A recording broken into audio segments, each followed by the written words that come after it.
Do you want your business to grow faster? Are you open to new and out-of-the-box ways to drive revenues and increase value? How do you imagine the most successful entrepreneurs and business leaders double, triple, or expand their businesses tenfold or more? This is a weekly podcast featuring conversations with business owners, executives, and leaders as we reveal behind-the-scenes details that give you, our listeners, the confidence to pursue your own deal-driven growth. On the show, we discuss a huge variety of deals, everything from large, complex mergers and acquisitions, capital raising, joint ventures, strategic alliances, real estate, affiliate and sponsorship deals, and more, including smaller deals that you can do without significant capital. My name is Corey Kupfer, and I've been supporting deal-driven growth for businesses for over 35 years as a successful entrepreneur, professional negotiator, and attorney. My goal is to help you strategize, plan for, find, and complete deals that will help your company grow faster. Welcome to the DealQuest Podcast. Let's get started. Grace Vandecruze is 20 years into a successful career as an investment banker, primarily focused on the financial services industry after having spent 7 years as a financial auditor in public accounting. She's an insurance investment banking expert, advising companies and insurance regulators on mergers and acquisitions, financings, capital strategies, valuation, restructuring, private placements, due diligence, and other transactions. She has developed an in-depth knowledge of all forms of corporate insurance and financial services transactions and financings in debt and equity markets. Ms. Vandecruze has worked on numerous restructurings, debt and equity offerings, including IPOs, M&A transactions, demutualizations, and regulatory projects in the global life and P&C reinsurance and insurance markets, and more broadly in financial services. Grace, welcome to the DealQuest Podcast. Thank you, Corey. It's a pleasure to be here. Well, listen, we do a lot of deals in financial services, but much more on the investment advisor, money management, wealth management side. We've had some exposure on the insurance side, but less so. And I always like having, sometimes we have general M&A experts on or other kinds of deals our audience knows. But I love when we niche down a bit, right? Because it's always fascinating. There's always interesting aspects of different industries, especially regulated industries, which the insurance industry is, like the investment advisor space. But before we get to all of that, and I want to talk about your book, and I want to talk about, all the interesting journey you've had, I want to take you back to when you were a little kid growing up, maybe 10, 12 years old. What did you want to be? Because I'm guessing investment banker, M&A expert in the insurance space, wasn't it back then? But you tell me. And Corey, you may be right. Okay. It's interesting. When I was 10, I grew up in a very small country, Guyana, South America. And I went to St. Mary's Elementary School, and I saw the nuns. There were days what I wanted to be changed based on who I admired that day. Yeah. I wanted to be a nun. I wanted to be a traffic officer. I just knew that I can be whatever I'd like to be, but my perspective was so limited at that age that it was very limited. However, I came from a very big family. I'm second oldest of 7. So we're a family of 9. My mom is second oldest of 9, but there's an interesting story to that. And I love the fact you went back to the beginning, because there is a Proverbs that says, wherever the stream flows, it never forgets its source. Yes. And my source is my late grandmother, who had 9 biological children, and she and my dad, she and my granddad adopted 5 young sisters who lost their mom. Wow. So they raised 14 children. As a result, I'm one of 52 grandchildren. This is not a family, it's a community. Yeah. But as we speak here in this intimate conversation, Corey, I can assure you that I was her favorite.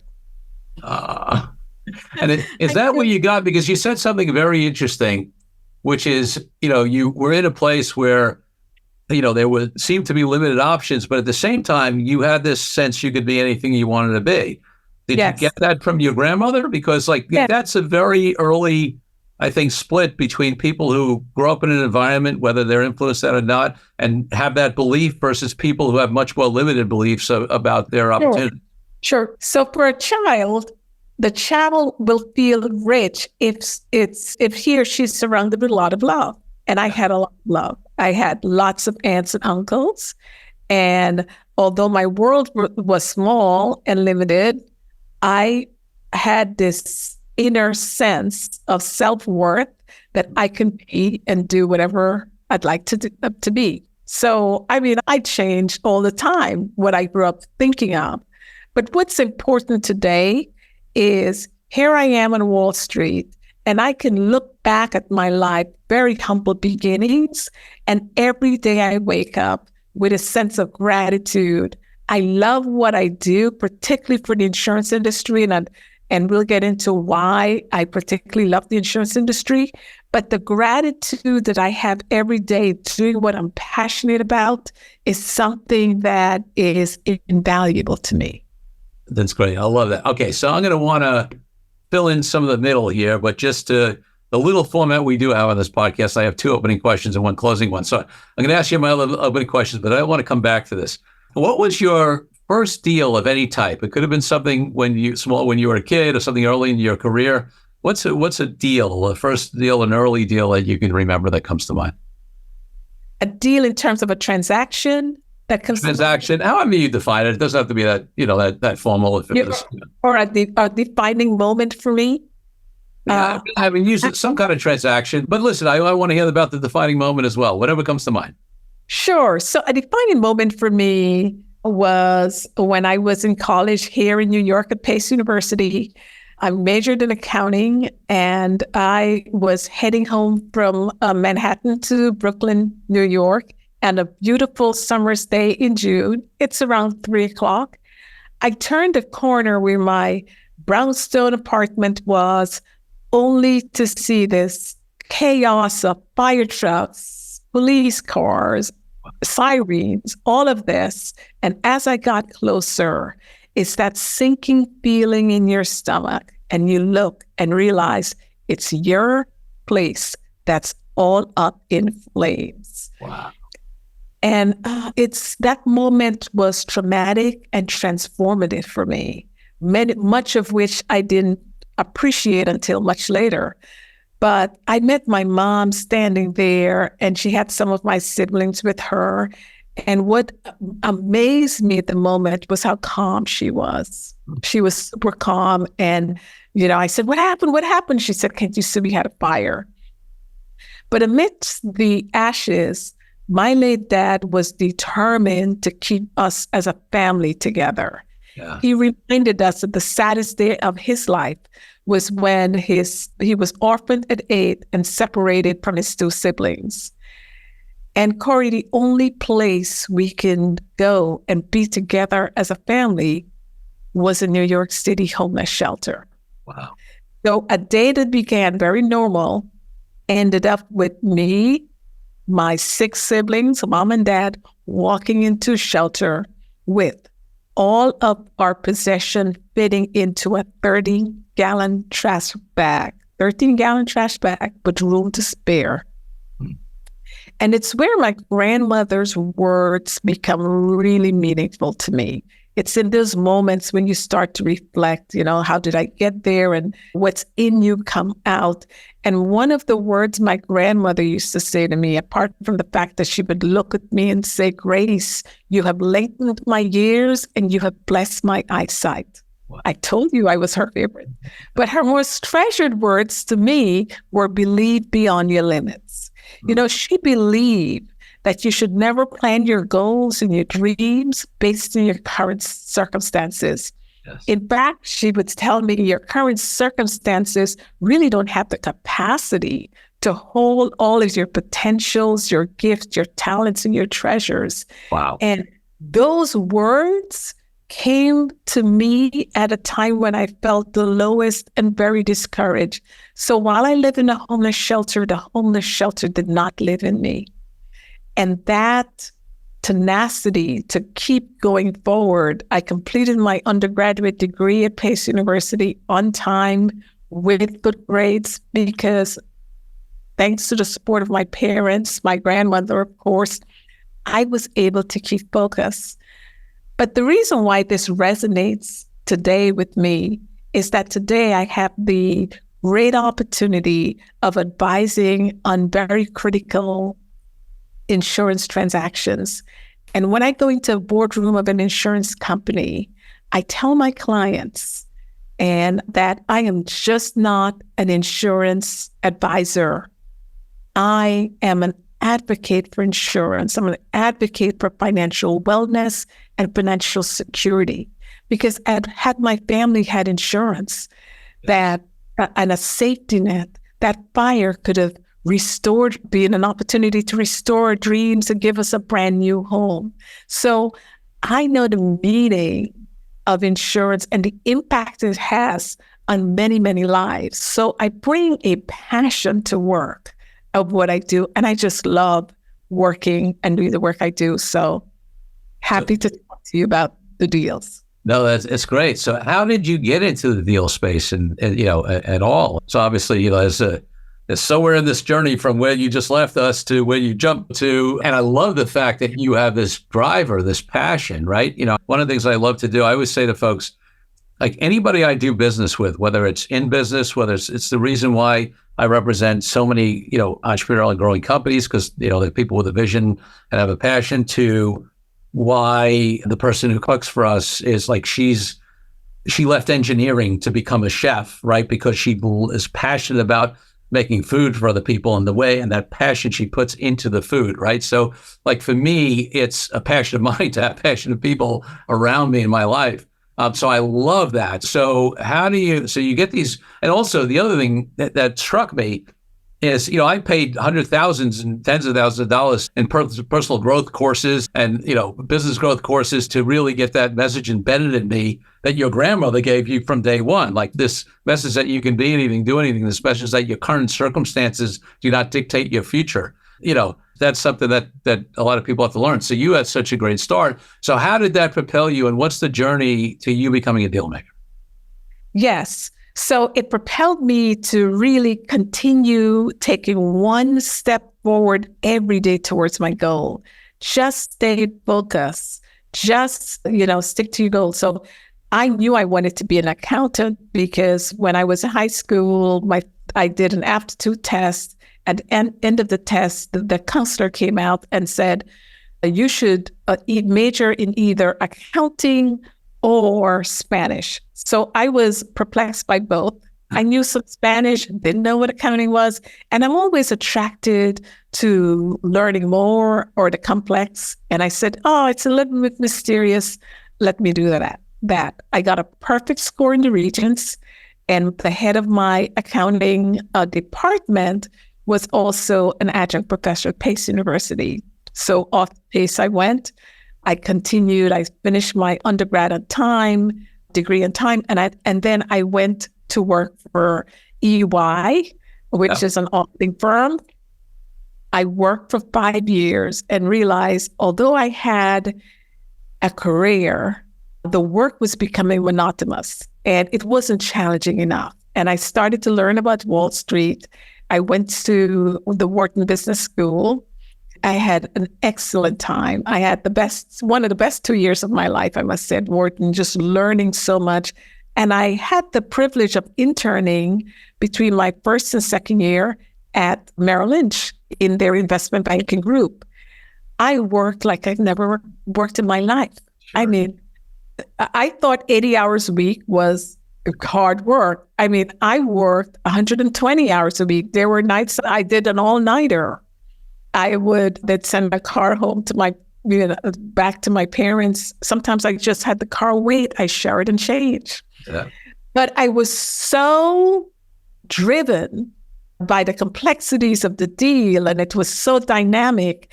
And what I always say is accounting and the auditing work that I did was always looking backwards. You come in, you look at historical numbers, and then you bless them and you audit them.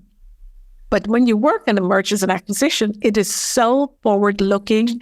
You're in the strategic driver's seat of the company, and it allows you to really direct, the direction of the company. So it was fascinating work for me. I got an offer after graduation, and that's where I went. So do you remember the first deal you ever worked on at all? The first deal I ever worked on, well, it depends on what capacity. Yeah. It's interesting as an associate, you work on many deals, right? I've worked on so many. I worked on some bank finance deals, some insurance deals, and it was a lot of processing, the PowerPoints and so forth. Sure. But the deals that are meaningful to me are the deals where I worked in a leadership capacity. I had the privilege of advising the clients and really shape the way the transaction is viewed and shape the way investors view the transactions. And that to me is meaningful, particularly when I know that the deal was actually going to have some rippling effects in the industry. So one example that I would give is the mutualizations of insurance companies. And that's a long word, but all it means is that an insurance company is transforming from a mutual company owned by the policyholders to a publicly traded company through an IPO. And working in the IPO, I've had the privilege of working on the IPOs of MetLife, John Hancock, Prudential, Manulife, and Sun Life, Anthem, to name a few. And with Prudential, I remember that deal very, very carefully because I was advising the insurance commissioners on that deal. The insurance regulators have to approve every transaction. And one of the things I remember, and I'll never forget, we sat in a room with the regulators and they looked at me and they said, "We're concerned that Prudential's IPO will be based on a number that the board of directors determine." And I said, "I don't think so. That's not how an IPO price is determined. Yeah, there's a book building process, there's a roadshow." Yeah. So I was able to get our head of capital markets to come in and do education. And the regulators were so in tune to learning more and understanding the process. And I really felt that I added tremendous value to that IPO. Another IPO I'll never forget is when Anthem, which was a health insurance company in Indiana, demutualized. That company was subsequently acquired by WellPoint in California. But when they were demutualizing, it was monumental for us because it was the first major IPO after 9/11. And it was, talking about the market conditions, how does the market react, and investor sentiments and investors' feeling about an insurance company post 9/11, really played an impact in that transaction. So it's dynamic. It is fast moving. It keeps you learning new concepts and ideas. And so I just love what I do. Yeah, I can tell. And it's interesting, I won't profess to be an expert in that field like you are, but I am aware that that demutualization process, that was I'm not saying it still is now, but that was a big trend for a while. It used to be the default, the majority way that insurance companies were owned was that they were owned by the policyholders, right? They were mutual. Yes. So, and that became you mentioned the number of the big players, and I think almost all of them. I mean, is it what percent? Are there any significant ones that are still, Actually, Corey, you brought up a great point. So after that wave of demutualization, for the most part, the big companies demutualized, but for the most part, that was it. Yeah. Okay. There were a few public offerings, but weren't as significant.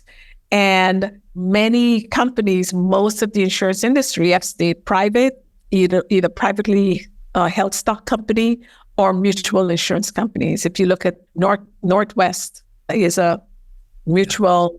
You look at New York Life, Mass Mutual is a mutual. So there are a number of very prominent mutual companies. Yeah. Yeah. There was this big wave, I remember, and very interesting.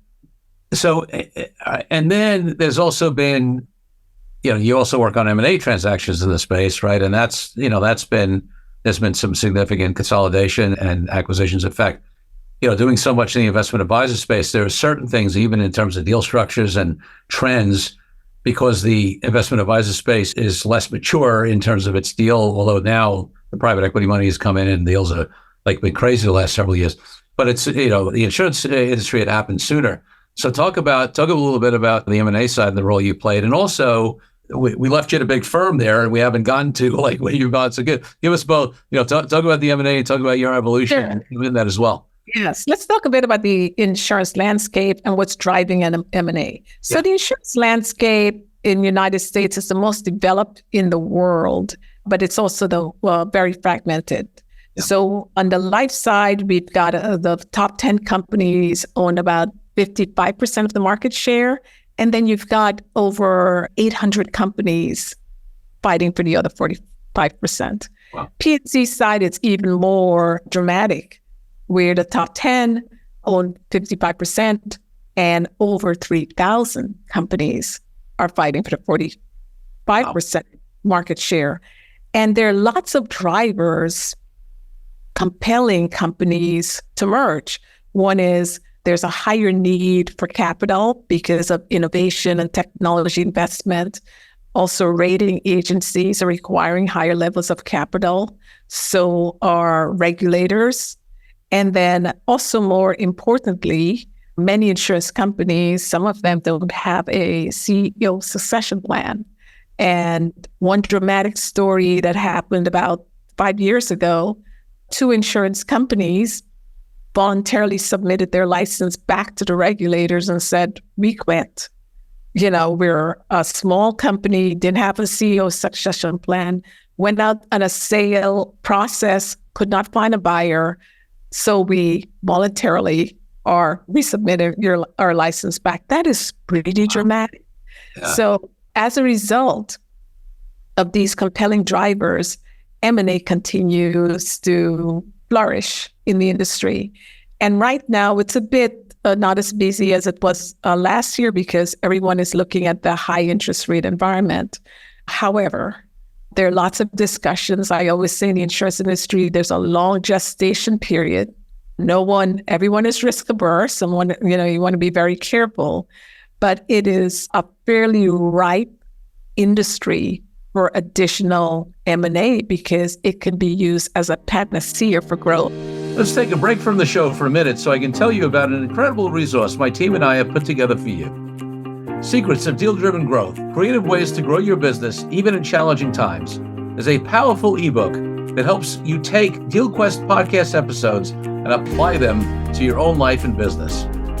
This is the ideal tool for anyone looking for creative ways to grow as deal makers, and you can get yours now. It's as easy as heading to CoreyCupford.com/workbook and downloading your copy.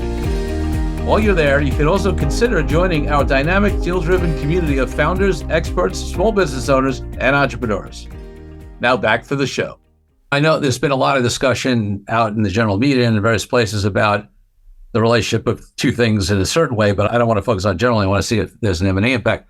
Obviously, for the P&C carriers, whatever, the impact of climate change and weather events and that kind of stuff, right? Whatever has been discussed ad nauseum, and there's been insurance folks that have pulled out of certain states, right? Because of certain risks and things like that.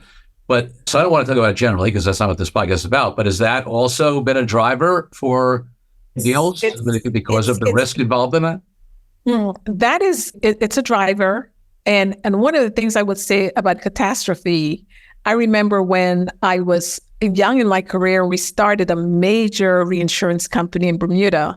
And the CEO back then would say, look, for every 11 years, we can go 10 years without a major catastrophe, but the 11th year it will hit us. Now, we've had year after year, 10 consecutive years of high catastrophe. So the insurance industry is really concerned about that. And it's redirected where capital is going, how they're writing risk, where they're writing risk, the price they're paying, the consumer is paying for that risk. Yes. And so, yes, that's a major driver. Yeah. Doing as much M&A as we do in various industries, any kind of challenge, change in circumstance, right? Big event is usually a driver, right? Yes. So, there are the people who either have better anticipated it or react to it better or are better suited to weather it, and then those who aren't. So that, it's a question that I assume, that was the case. So interesting. So I know that one of your many deals you worked on was a deal with Warren Buffett, who was known in the insurance space, right? Berkshire Hathaway. And So tell us, anything a little bit about that, what he said, whatever you can talk about. Absolutely, I can talk about the deal. It was a company, I was advising a company by the name of Commercial Travelers, and it was a non-core company to its parent company. So Commercial Travelers focused on healthcare insurance to students, and including college students. However, its parent company did mainly burial insurance policies. So they're not calling me up. We've got this company. It's non-core. Can you help us find a buyer? What really intrigued me, Corey, was when I started to look into the history of this company, I was super excited. This company wrote policies from the Titanic. Wow. Right? Because Commercial Travelers, they were insuring traveling salesmen. And so they had these policies from the Titanic. And then as the market changed, they pivot to insuring college students and K through 12 and so forth. So I was like, wow, policy, this company has a rich history. And like any M&A transaction, after assessing the company, seeing what valuation range that it might be, one of the key exercises is looking at potential buyers. So we put together a potential buyers list. And one of the things I did was I looked at the competitive landscape. And this company, it was number 7 in the market of the health insurance of students. And as we looked, we realized that Berkshire Hathaway had a market share in this industry. And so I called up Ajit Jain. Ajit is Warren's point man in the insurance industry. He's mentioned all the time on annual meetings and so forth. So I called Ajit. He answered the phone and I explained. I told him that my company and whom I'm advising, and I had met Ajit twice, but I just felt, let's focus on the deal at hand. And I explained the company and what the company does. And I said, would you be interested? And he said, it sounds interesting. Why don't you call? And he gave me another person to call. And he said, wait a minute, before you hang up, why did you call us? I said, well, Ajit, Commercial Travelers is number 7, and you are number 4 in the market. And if you acquire my client, you'll be number 1. He said, well, that's a good reason. And Berkshire Hathaway purchased it. Wow.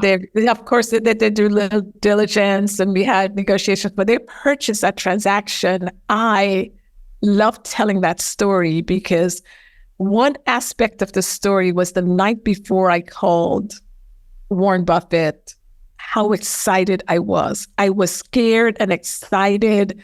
I was terrified, but couldn't wait for the next day. I was terrorcitis. I was terrorcited. But, that is how we grow as individuals. This is how we service our clients. This is how we give the best deals by looking beyond, the normal potential buyers.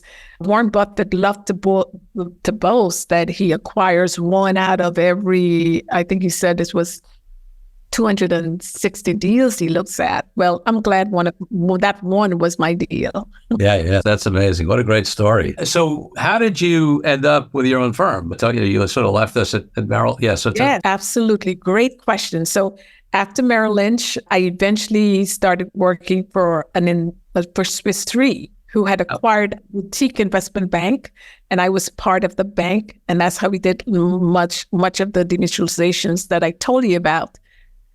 I then was promoted to managing director, and I was the first African-American and the first woman promoted in my division for managing director. And then turmoil, chaos hit. It seems like chaos. So in my last 3 years of managing director, we were sold, my division was sold 4 times. Wow. 4 times. In 3 years, 4 times. In 3 years. Wow. And so I had 4 times of calling clients saying, yes, this transaction happened. We're still committed to you. But lurking at the back of my mind was, This is a lot of stress, a lot of distractions. I still have to manage a balance sheet. And the fourth time I'm at my desk and I'm like, I'm going to do this. It's just like it started as a thought and then it just became like a little tiny voice that became louder and louder. There's a lot of courage that it takes to start your own company, particularly on such grand level. However, I'm also a mountain climber, and I climb over 25 mountain peaks on 3 different continents. And every time I climb a mountain, it's not only the physical strength it gives me, but most importantly, it's the mental tenacity and resilience that I'm building all the time. And I looked at it like a mountain climbing journey. And I'm like, I'm going to take the courage. And one day, the defining day, I think it was the last day of my work, I called all my clients and I said, I'm thinking of starting my own firm. Will you support me? And 100% said yes.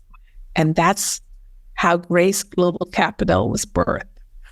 I love that. I mean, I love the entrepreneurial story. I love the mountain climbing. I don't climb mountains, but I'll tell you, you and I, there's a lot of I talk about mindset on this podcast a lot, right? Because I think everything starts with mindset. And you and I have very aligned mindsets. One of the things, I only have one phobia in life, and that's heights. And every few years, I bungee jump, or I, rappel off a cliff, or I, skydive, or whatever. And everybody's like, why do you do that if you have a phobia? I'm like, because I don't like having anything limiting me. And then people say, oh, so then you get over it? I'm like, no, I'm scared like crazy every time I do this. Or I don't want to have anything limiting me. I want to break through it. And that's exactly what you said. When I'm in a tough situation in business or in life or whatever, I hark back to that time. I lean back off that mountain to repel, right? Like, afraid. I mean, it's funny because for me, actually, rappelling backwards off a mountain was scarier than jumping out of a plane. Because first of all, you jump out of a plane, you got an instructor harness to you. But also, it's just like you're trusting you. It's like a trust fall off a mountain. But in any case, my point is that I draw upon that. Literally, I will put myself back in that situation. And it's like, okay, if I can move forward through my toughest phobia, then I can handle anything. Absolutely. I always say, people say to me, aren't you scared when you're climbing a mountain? Of course. Right. If you weren't fearful, you wouldn't be human. It is a natural protective mechanism that we have.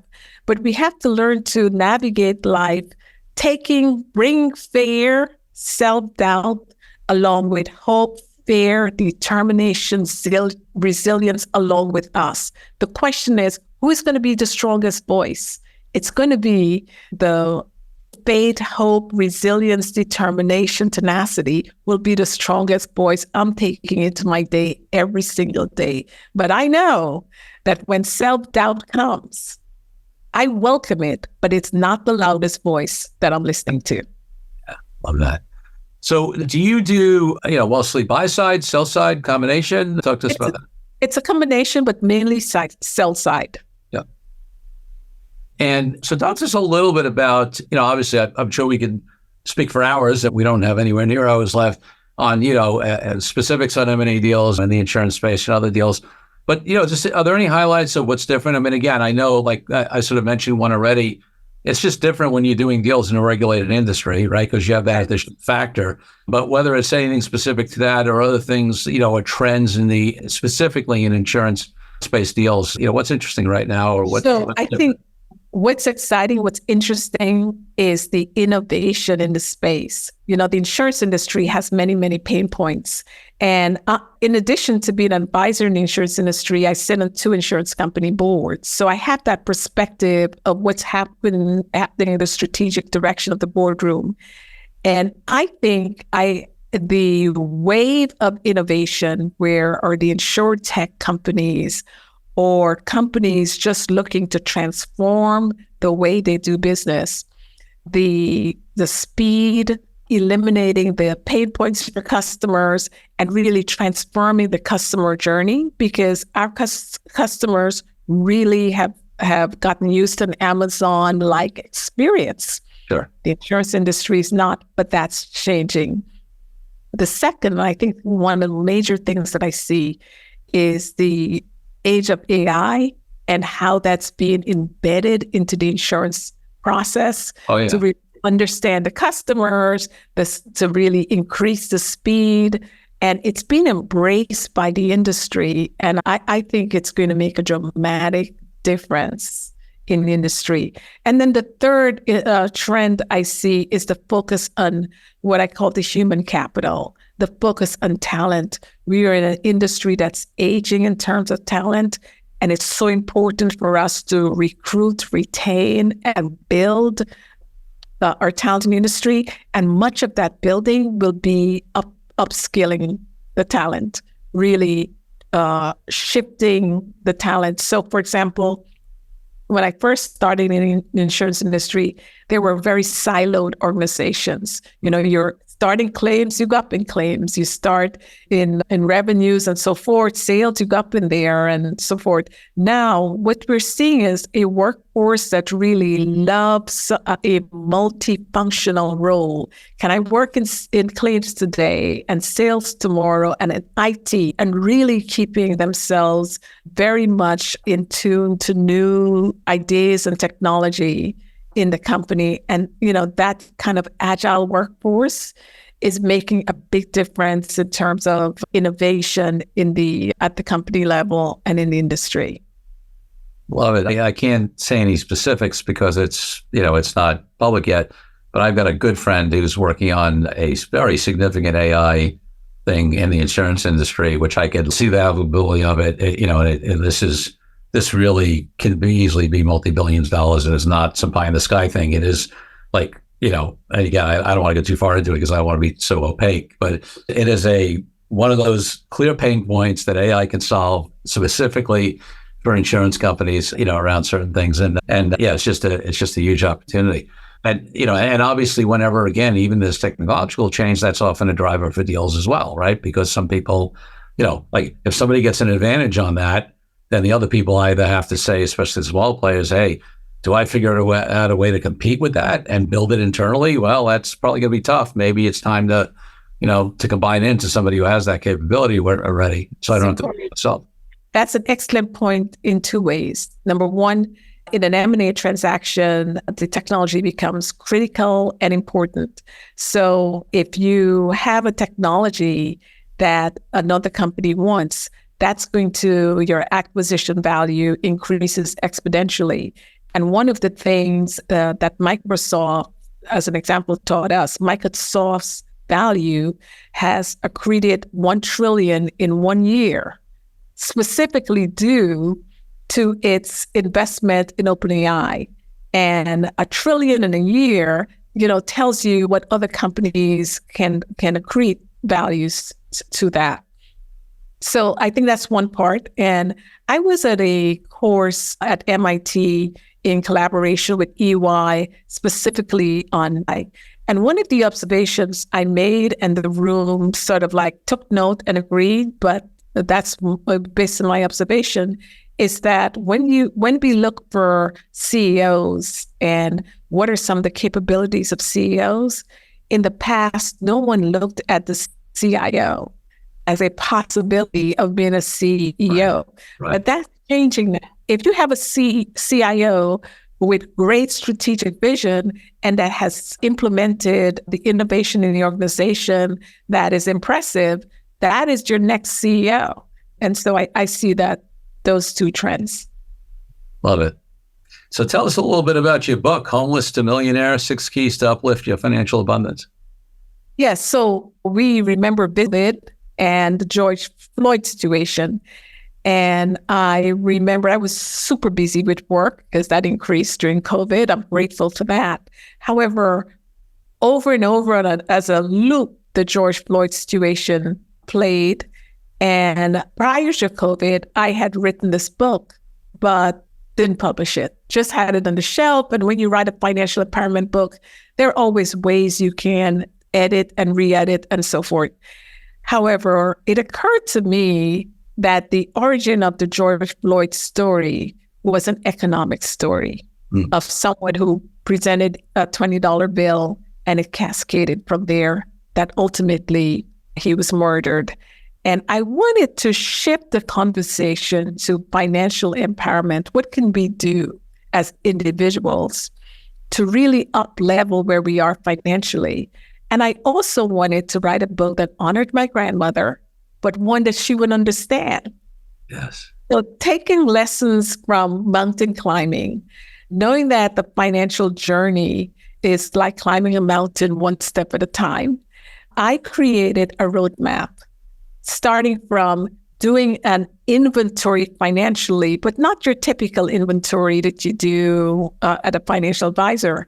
This is a mental inventory of your relationship with money. What's your first money memory? Let's talk about that, because most of us, regardless of where we are financially, are suffering from financial PTSD. Most of us have some kind of a loss or fraud, scarcity, and lack relating to money, some type of trauma. And they're embedded in our subconscious and shape the way we treat money at this time.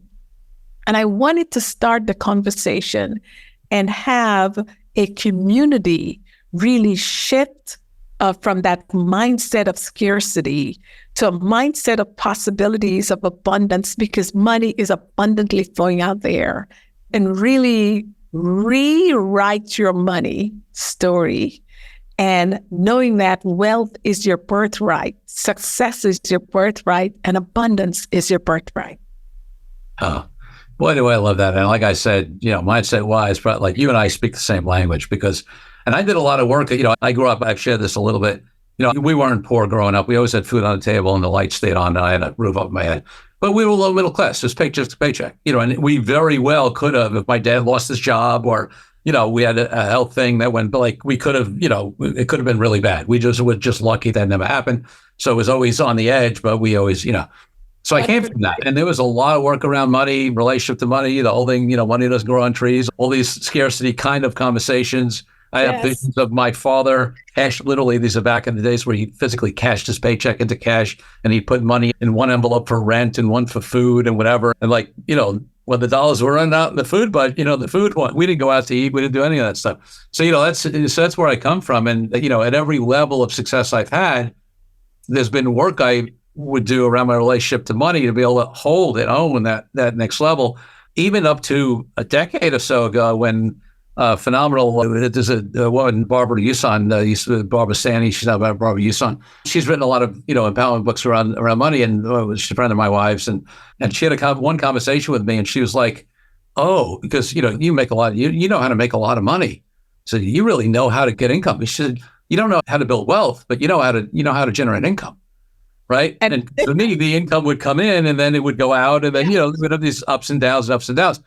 And that one distinction, even a decade or 12 years ago, whenever that was, flipped a switch in my mind. After even all the money I did, I was like, oh, wait a second, she's right. And I've since been able to build a lot more wealth because it wasn't a matter of building wealth is, you would think it's correlated to how much money you make. And yes, obviously it's easy to build wealth the more you make. But the truth is, if you spend as much as you make, or you invest and lose, or you do whatever, or you stop, you have circumstances where you make an X and then it really drops, it's easy not to build wealth. So in any case, I won't go too far into my story, but I just want to say the work you're doing in that book and the message that you're bringing around that is so crucial. And I too come from an abundance mentality. So, it's. Yes. Yeah. So here's the book, Homeless to Millionaire. There you go. Anybody who's watching the video, you can see your financial abundance.